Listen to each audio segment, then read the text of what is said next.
pada satu kebijakan yang dimana kebijakan tersebut memang ditentukan oleh seorang pemimpin tersebut dan biasanya itu tidak dapat diganggu gugat. Yang ketiga ada laissez-faire yang dimana pemimpin tersebut memberikan keleluasaan terhadap bawahannya untuk bekerja sesuka hatinya. Dan yang keempat ada autokratis. Autokratis yang dengan otoriter. Oh, gitu. Jadi yang keempat itu malah partisipatif. Oh, partisipatif. Siap, Bu. Jadi partisipatif itu dia gabungan dari otoriter dan demokratis. Jadi kalau demokratis itu pemimpin misalnya ada masalah, ayo kalian ada ide apa, bla bla bla bla kan, bawahannya suruh mengeluarkan ide, itu adalah demokratis.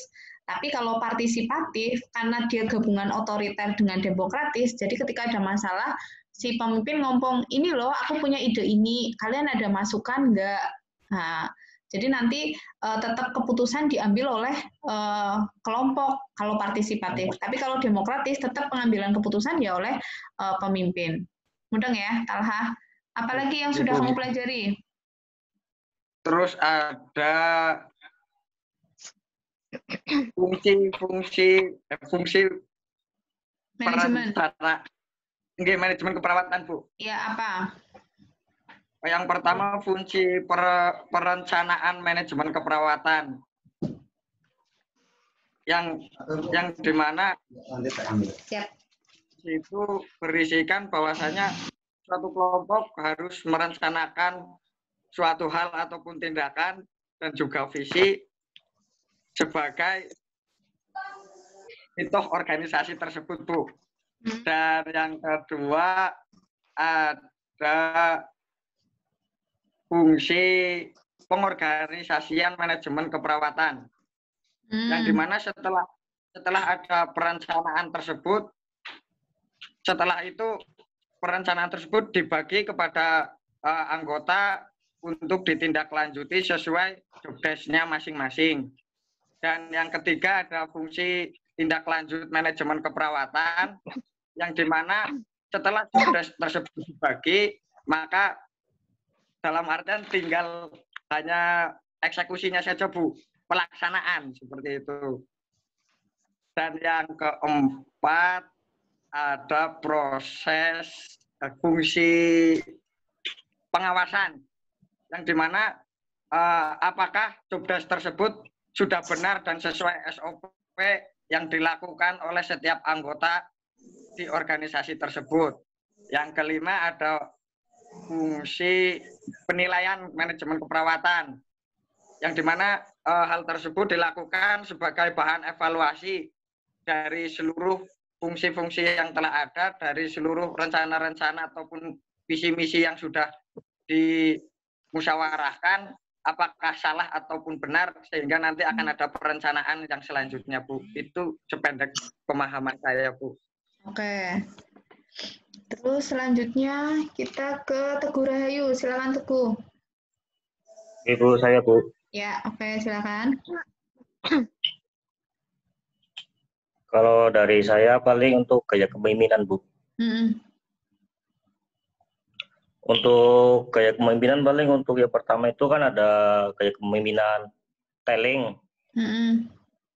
Untuk telling itu kan yang tadi saya belajar dari bawahan itu kan tidak bisa kasarnya tidak bisa melakukan hal yang diperintahkan oleh dari pemimpin, terus tidak mau mencoba, terus takut mencoba, terus terus di sini pemimpin memberikan arahan atau memberikan saran.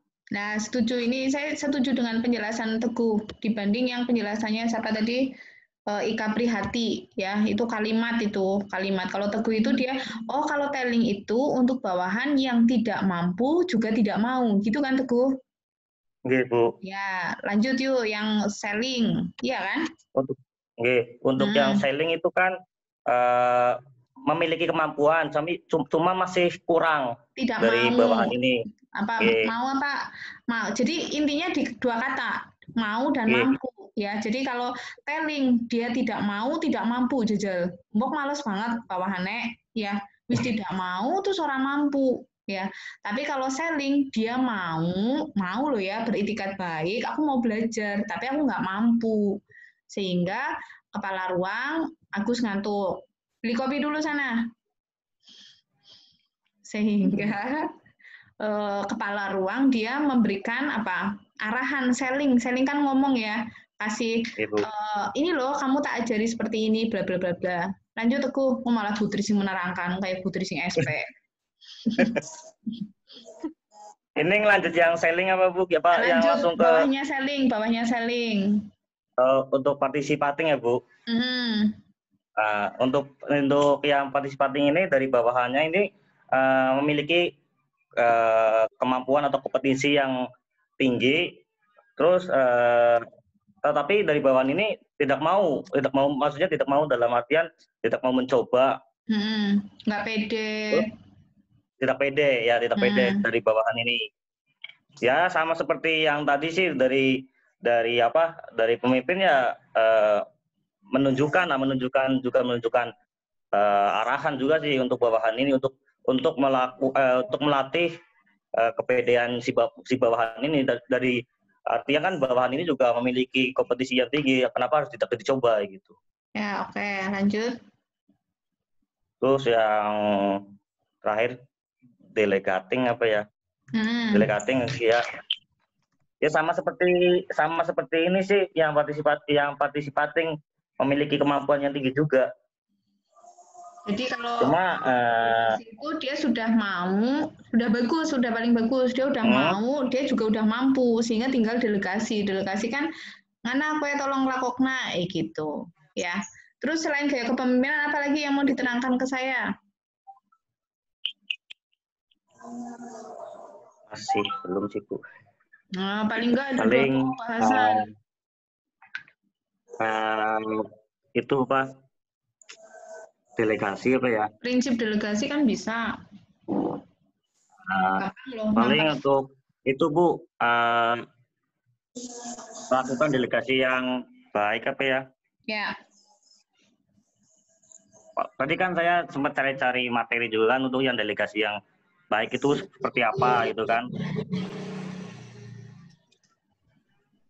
Itu paling bukan, saya tadi baca delegasi yang efektif menemunya tadi Bu. Apa baik? Yang pertama itu tentukan tugas yang akan didelegasikan. Ya. Terus yang kedua itu memilih orang yang tepat apa ya untuk didelegasikan. Terus yang ketiga itu memiliki komunikasi yang baik, terutama itu. Terus yang selanjutnya melakukan evaluasi secara gimana ya, secara terus menerus lah intinya lah gitu. Harusnya kalian itu nggak usah mencari materi, tinggal materi yang di Skalsa dibuka lagi aja. Ya kalau YouTube-nya nggak didengerin kan ada materi PPT. Saya selalu ada materi PPT, bisa dibaca dari situ. Ya, ngapalnya 5 menit, 10 menit kecil lah untuk kalian. Ya. Oke, lanjut ke Rina Wulandari. Ya, saya Bu. Ya, silakan. Mau nerangin apa? Gaya kepemimpinan, Bu. Oke, silakan. Jadi gaya kepemimpinan yang telling itu yaitu gaya kepemimpinan yang kurang percaya kepada bawahannya dan banyak memberikan instruksi dan perintah.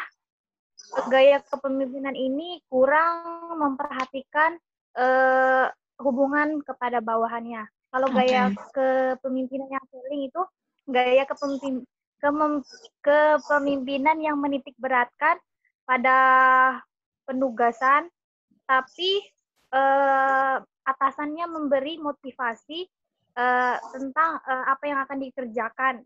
Dan gaya ini juga memperhatikan hubungan antara atasan dan bawahan. Kalau gaya kepemimpinan yang partisipasi, itu gaya kepemimpinan menitikberatkan pada hubungan antara atasan dan bawahan. Gaya kepemimpinan ini juga memperhatikan tugas-tugas apa yang akan diselesaikan.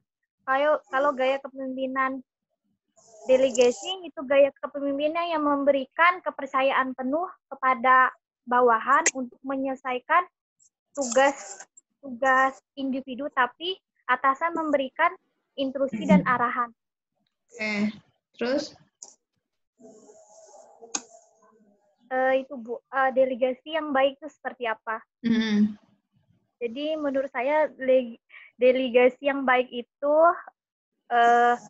yaitu pemimpin itu bisa memberikan waktu yang efektif untuk anggota dan mengembangkan anggota. Kamu searching juga di internet ya? Enggak, iya Bu, tapi udah dirangkum. Sebelumnya udah dirangkum. Ya ngapain? Dulu. Mending sekolahnya karo internet, rasa sekolah nang Harbang. Iya ora sih? Iya, sekolah internet rasa bayar malahan. Iki wis bayar ya. Wis bayar larang malah materinya ora dibaca. Eman-eman ini mending rasa kuliah ya, Rina. Ya, menggena kuliah menoli materi Kang Putri, Pak Pasis, Bu Indri. Iya kan? Nek Kang Google ya rasa kuliah. Rasa bayar larang kan, tinggal bayar kuota internet. Gus, tuku kopi di situ ya Pak Gus? Iya Bu, ngantuk pan Bu. Iya sana beli kopi. Ya. Iya Bu. Sudah Bu. Bayar larang-larang masa harus gue ngantuk kan eman-eman ya. Iya Bu. Oke Rina, ya berarti kamu udah bagus, cuma tinggal belajarnya yang sumbernya yang benar ya.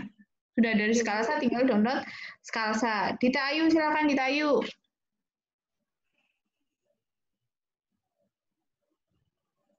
Dita Ayu, silakan.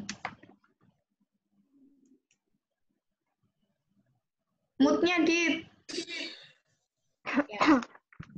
Ya, oke.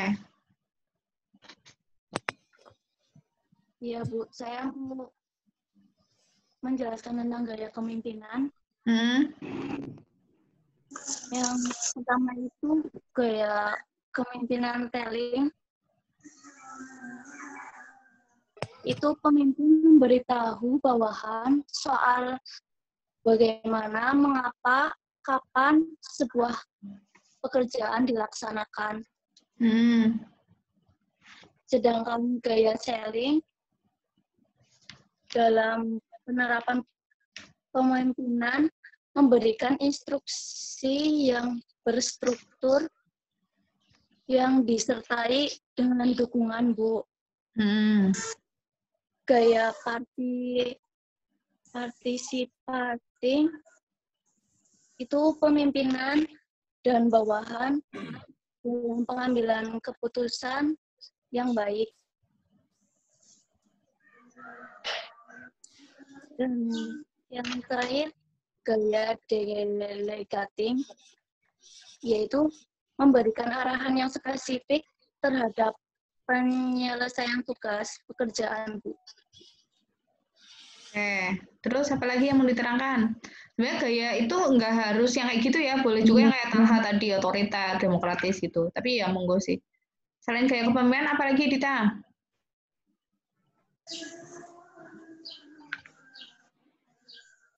Fungsi manajemen keperawatan, Bu. Ya, oke. Yuk, apa? Yang pertama itu perencanaan. Yang diperlukan dalam manajemen itu bertujuan apa yang ingin dicapai. Dan yang kedua itu perorganisasian. Menentukan pembagian tugas pekerjaannya. Terus yang ketiga, fungsi penggerak manajemen.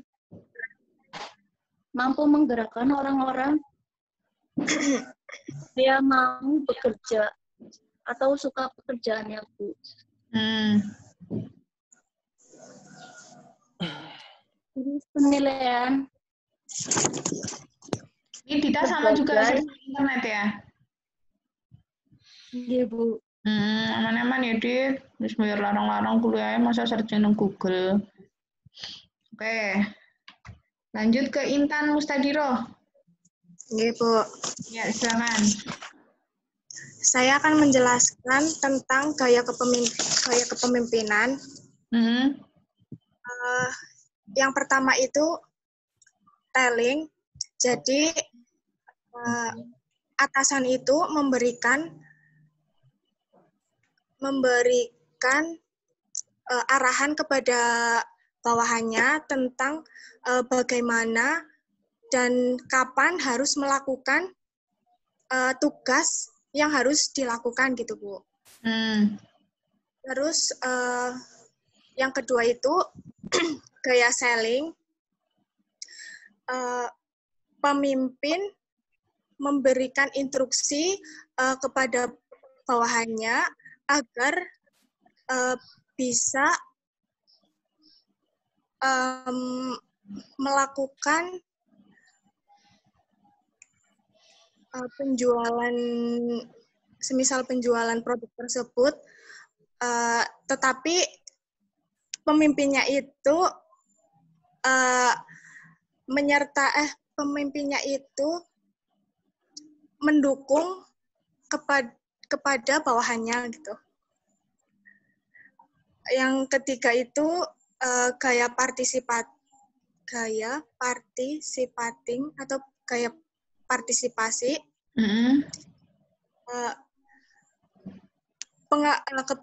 Pemimpin itu mengambil keputusan yang terbaik dalam menyelesaikan pekerjaannya agar hasilnya itu berkualitas tinggi. Terus yang keempat itu gaya delegating atau gaya pendelegasian. Itu pemimpin memberikan arahan yang spesifik terhadap pekerjanya agar tugas tersebut itu segera selesai gitu. Oke. Sementara satu-satu ya. Satu siswa, satu topik. Takut waktunya nggak nyampe. Terus Wiwin Agustina? Ada nggak? Putri Rawati dulu ya. Oh, Wiwin ada. Yuk, Wiwin. Gaya kepemimpinan, Bu. Ya, silakan.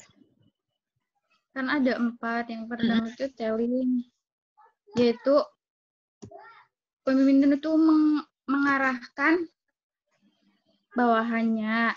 Yang kedua, selling, yaitu pemimpin mengarahkan atau menginstruksikan bawahannya. Telling, kalau selling pada baik. Iya nggak sih? Tadi mengarahkan. Kalau yang kedua, mengarahkan atau menginstruksikan. Memberi saran, Bu. Memberi saran berbaik. Jadi logikanya ya, kalau telling itu kan dia nggak mampu dan dia juga nggak mau. Berarti logikanya diajari secara skill dan dikasih support secara komunikasi gitu loh, Mbak. Pakai logika aja. Ya. Terus kalau yang selling, dia mau tapi tidak mampu, kan berarti logikanya dia nggak usah dikasih motivasi, dia tinggal diajari skillnya aja, kayak gitu. Ya, lanjut. Yang participating, yaitu pemimpin menunjukkan yang harus dikerjakan oleh bawahannya. Terus? Yang keempat, delegating. Pemimpin fokus dalam pekerjaannya, Bu.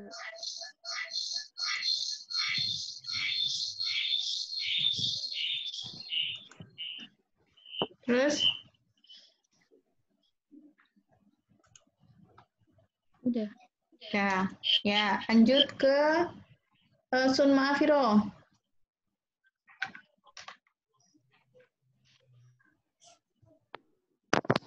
Iya Bu, saya Bu. Ya, silakan. Saya mau menjelaskan tentang peran kepemimpinan. Emang itu ada di list yang harus dihafalkan, peran kepemimpinan? Oh, maaf Bu, salah Bu.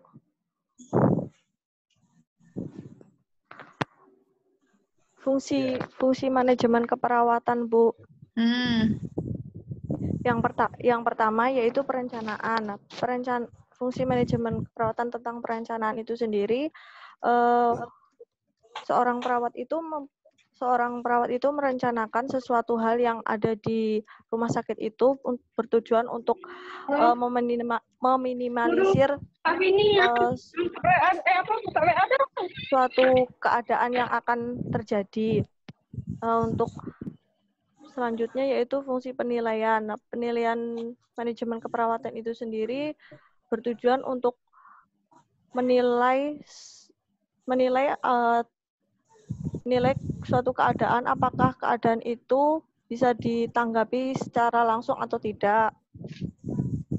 Untuk selanjutnya,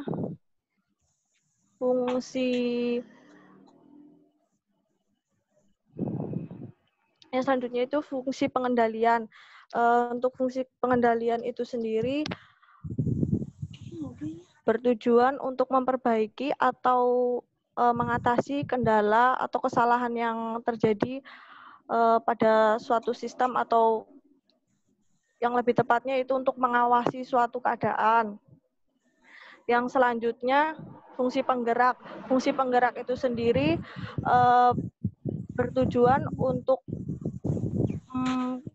kalau seorang perawat itu bisa menciptakan atau membuat suasananya itu lebih nyaman, atau membuat motivasi secara internal di suatu tempat itu tersendiri. Untuk yang selanjutnya itu fungsi pengorganisasi.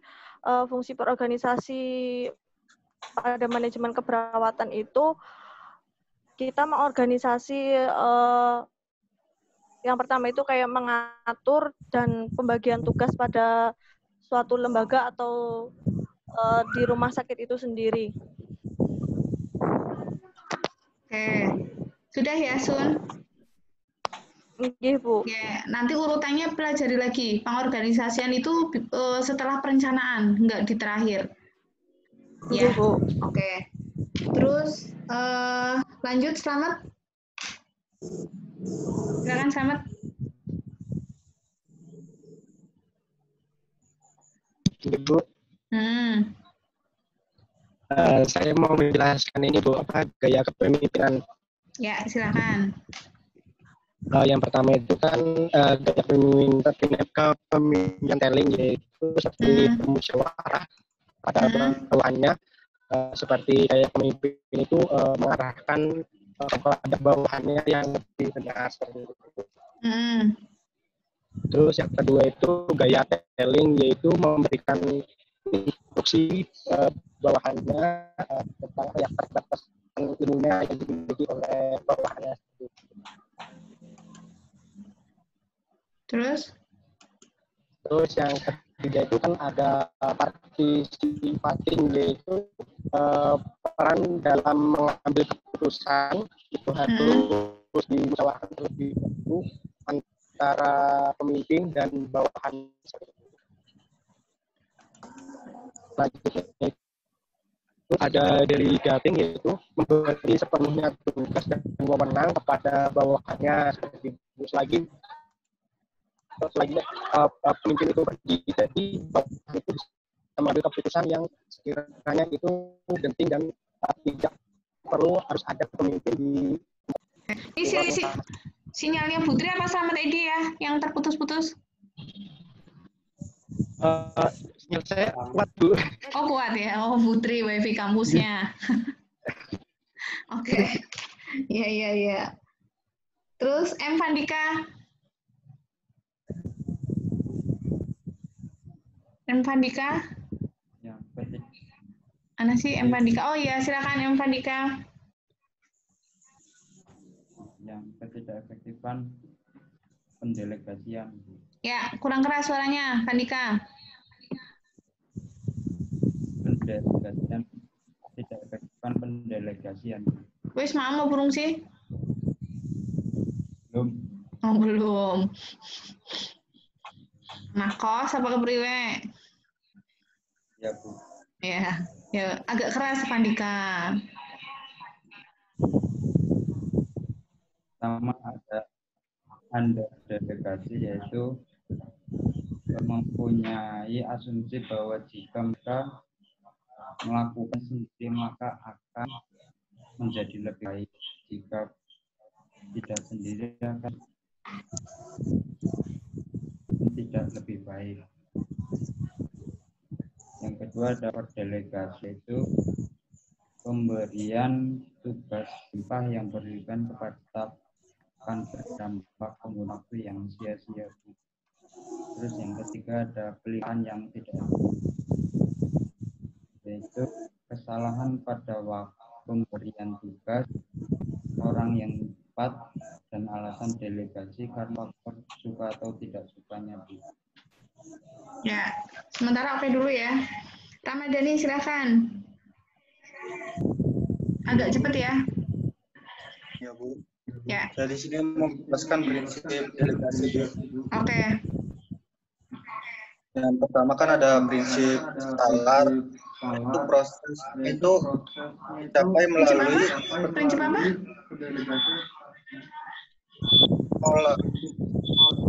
Apa? Talar. Ya, lanjut dulu. Yaitu proses skala skolar melalui pendelegasian seperti wewenang dan tanggung jawab, Bu. Terus ini dari internet juga ya? Ya, Bu. Walah. Wong bayar kuliah ming Harbang, downloadnya ming internet nang Google. Ya, oke. Saya lanjut ke mahasiswa yang lain. Husnul. Silakan Husnul. Saya akan menjelaskan tentang gaya kepemimpinan yang Agak cepat Husnul. Pemimpin tidak memiliki kompetensi, namun tidak ada keinginan untuk mencoba melakukan hal yang baru. Bukan pemimpin, bawahannya kan? Bu. Bawahannya. Nek pemimpin orang duwe kemampuan, orang duwe kemauan ya ora usah dadi pemimpin. Iya nggak sih? Bawahannya, Mbak. Terus Selling. Bawahan tidak memiliki kompetensi, namun memiliki keinginan untuk melakukan hal yang baru. Oke. Ya, 2 aja nggak apa-apa. Lanjut Kristanto. Menerangkan klasifikasi pasien berdasarkan ketergantungan, Bu. Oke, yang pertama perawatan total. Terangin ke Putri yang parsial aja, parsial. Parsial itu pasien memerlukan dorongan, dapat melakukan sendiri, tapi adanya perawat untuk melakukan dorongan, Bu.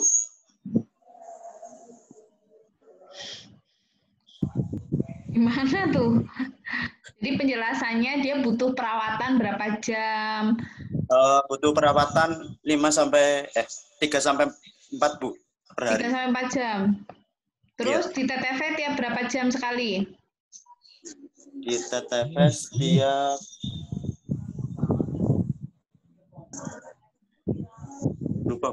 lupa.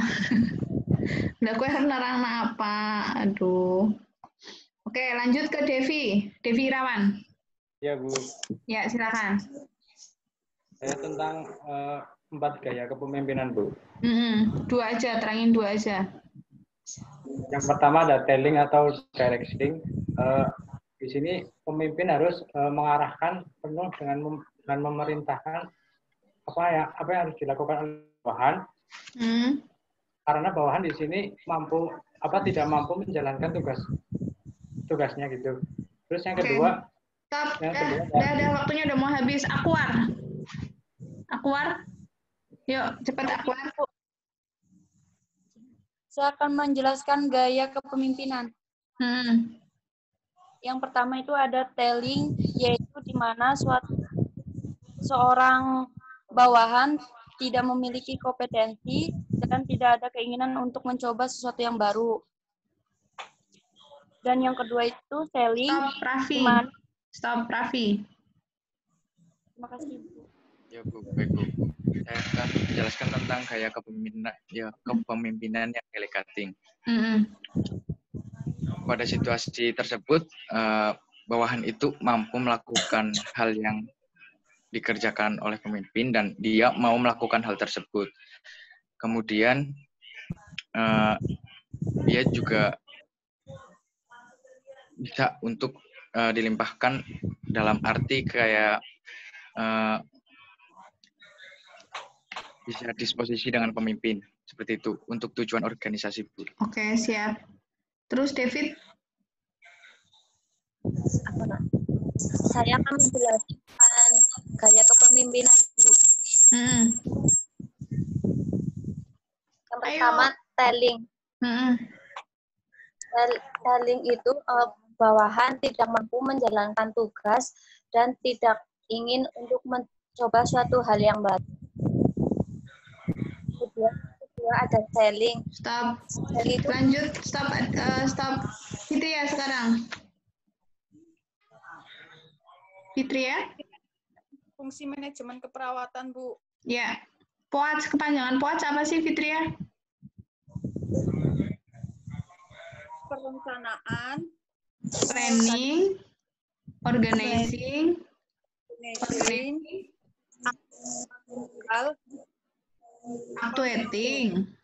actuating, baru controlling ya. Nurul Afifah. Ya, Bu. Keterampilan kepemimpinan, Bu. Oh iya, silakan. Yang pertama ada kepentingan kelompok di atas segalanya. Berarti kepemimpinan itu bukan hanya... Enggak, bukan, Bu. Oh, dari mana? Dari materi Putri? Iya. Iya, tapi jelasinnya sendiri. Oh iya, terus? Kayak pemimpin itu bukan hanya mementingkan apa ya? Mementingkan mementingkan pekerjaan sendiri, tapi juga harus mementingkan karyawannya atau kelompoknya, Bu. Terus yang kedua ada mampu menghargai orang lain. Seorang pemimpin juga harus menghargai karyawannya. Misalkan ada apa ya? Karyawannya itu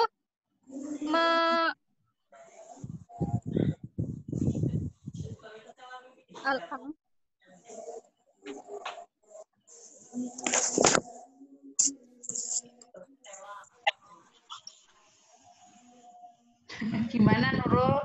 Oke, lanjut Siti Khotijah. Ya, Bu, saya akan menjelaskan tentang... Mana sih Siti Khotijah? Ya, tentang apa? Saya menjelaskan tentang gaya kepemimpinan. Gaya kepemimpinan yaitu ada 4, yaitu ada telling. Telling yaitu seperti telling itu tidak percaya kepada bawahannya, tapi kurang mempercayai bawahannya, tapi dia tuh mengasih tugas, tapi dia ikut mengarahkannya kayak gitu, Bu. Ya, kalau telling itu bawahannya tidak mau dan tidak mampu ya. Kalau tidak mampu ya takutnya mengkhawatirkan keamanan keselamatan pasien ya otomatis benar-benar harus didampingi terus, diajari terus. Kayak gitu ya. Oke. Saya anggap semuanya sudah responsi ya, walaupun ada beberapa yang tadi belum bisa. Besok mengerjakan soal yang multiple choice di PI, mudeng ya. Dan syaratnya semuanya wajib enroll. Mudeng ya, di Skalsa kan ada khusus course PI. Nanti masuk ke manajemen keperawatan, besok saya kasih tahu untuk jamnya dan materinya. Habis ini saya kasih tahu. Mudeng ya? Mudeng, Bu. Belajar yang maksimal ya. Oke, sehat Oke. selalu. Yang mau sidang segera sidang. Amin. Ya. Amin. Terima kasih. Assalamualaikum warahmatullahi wabarakatuh. Waalaikumsalam Waalaikumsalam warahmatullahi wabarakatuh.